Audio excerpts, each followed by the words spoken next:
So what do you think about all this, Charlie?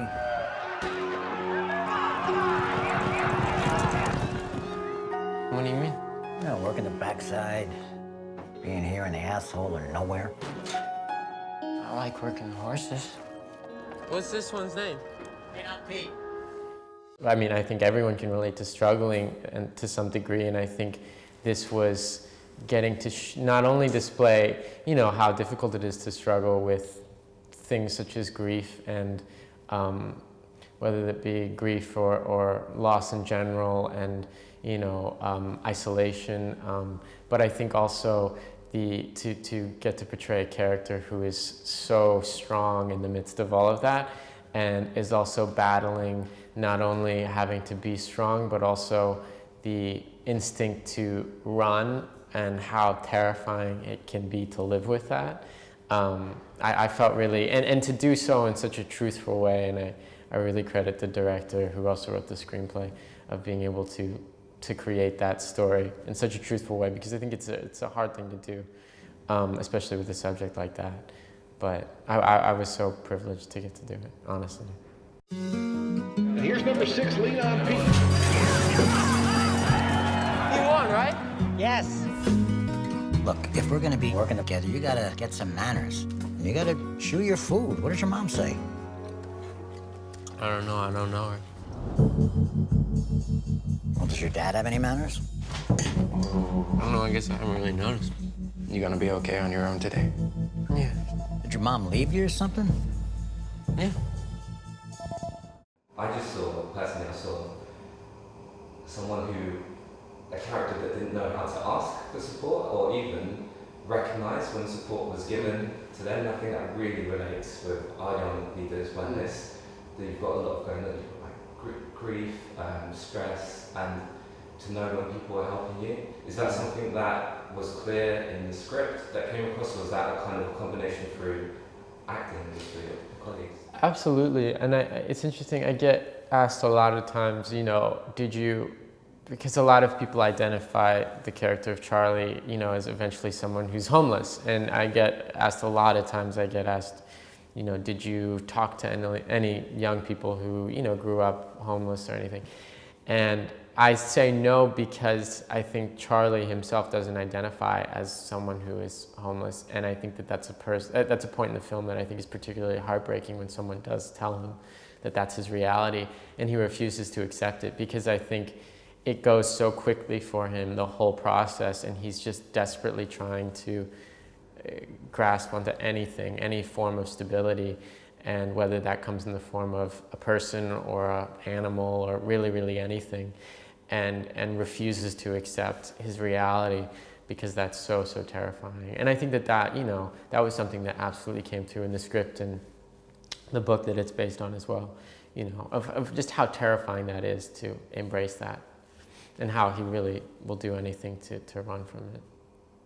No, not over your neck. Drape the rope over your shoulder. Good. All right. Come on. It's okay. Hey. Slow down. You remember what I told you yesterday? Yep. Hook him up before you take the rope off, because he'll run on you. Good. Yeah, that's right. Come on. Let's go. See that, Bob? This kid's a natural. Yeah, he's a good kid. And he ain't afraid of a hard day's work like some of these other kids. Come on, Pete, it's all right. Just relax your arm. You're walking. I know, you're just excited. You did real good. Come on, Pete. You got it. Just happy. Here you go. Keep moving. Stay ahead of him. After it.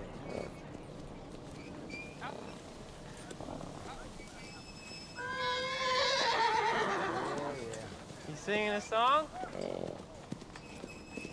A lot of really nicely composed, continuous shots that you guys just felt it really drew me in, because well, personally, both of us, kind of quite an alien environment to see.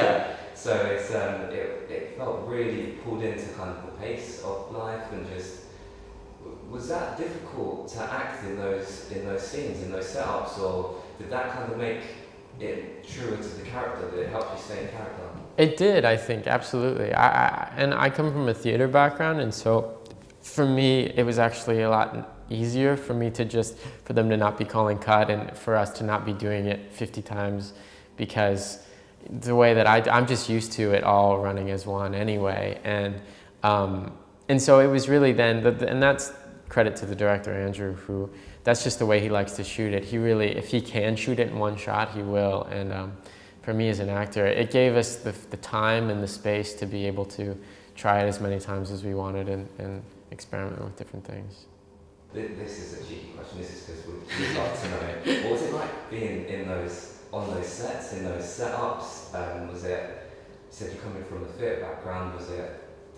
Does he work well with that setting? Did you feel really involved? Yeah. Oh, yeah. No, absolutely. I mean, Andrew's the best. I think it really reflects with his films, obviously, but he's so collaborative. And I mean, first of all, he's such a great guy. He's a really nice person. And I think that's where it has to start most of the time. Because you can be talented, but I think if you're not a nice person, it's really hard to collaborate. And he is such a collaborative person. Everything would always be a conversation with him. And I'd always want to know, how are you planning on shooting this? And, you know, what are we thinking about this scene? And I think too, you know, he doesn't like to talk too much about things. He really likes to just try it and see what happens. And that was pretty much, I mean, except for the more technical things, which maybe come later, most of it, the way he likes to shoot is he really just sets up the camera, and then everything else that happens will happen in that one shot, and he'll just use it. And at times it can be challenging, but I think when you're working with other actors and actors who are fantastic, it's really wonderful, and you find things that you wouldn't necessarily be able to get when you're punching in and doing lots of different setups, etc. But no, I loved working with Andrew. I mean, I would work with him again in a heartbeat, and I've just loved talking to him, and he's such a great person. He's so smart, and he really knows so much about filmmaking, and he cares so much about it too, so it's been really fantastic. Reaching out to find you. Hey, Pete. How you doing? Put it all behind you. Can't get attached to the horse. I know. Why not? They're here to race and nothing else. Listen, kid, things are changing. What do you mean? I'm selling them. He's not a pet. It's just a horse. I'll buy it. What? With what money? And where are you going to keep them? Not in my stalls. Come on, Pete. I'm gonna get us out of here. What advice would you just give directly to young people? I mean, I think it's really important to know what you want to do, especially with your life, and what are your passions, and then also why you want to do them. And I think it's really important to ask yourself that all the time. And I think the more and more you ask yourself that, and this is just in my experience, the more and more you ask yourself that, the stronger you become, because then the clearer you are in what you want to do and why you want to do it. And then I think the opportunities will gravitate towards you, and the people that are like-minded in that will gravitate towards you. And I think just in my life alone, you know, that of course comes with my career, but also in my personal life. I think when you are so clear and you really demand the respect in your life that you treat yourself with, the rest of your environment will follow. And I think it has to start with you. If you expect it out of your environment first, then it won't work. But if you start that change, I think absolutely it'll change. So. My horse needs water. Do you mind if I get some? Who's that? It's a kid with a horse. Sorry, Charlie, but I need to call someone for you. Just give me a number. There is nobody. Charlie! When you don't have anywhere else to go, you're kind of stuck. Do you guys think I could get a job around here? Yeah, there's a lot of jobs for homeless kids. I'm not homeless. So you're a runaway? No. Well, okay, Charlie, where are your parents?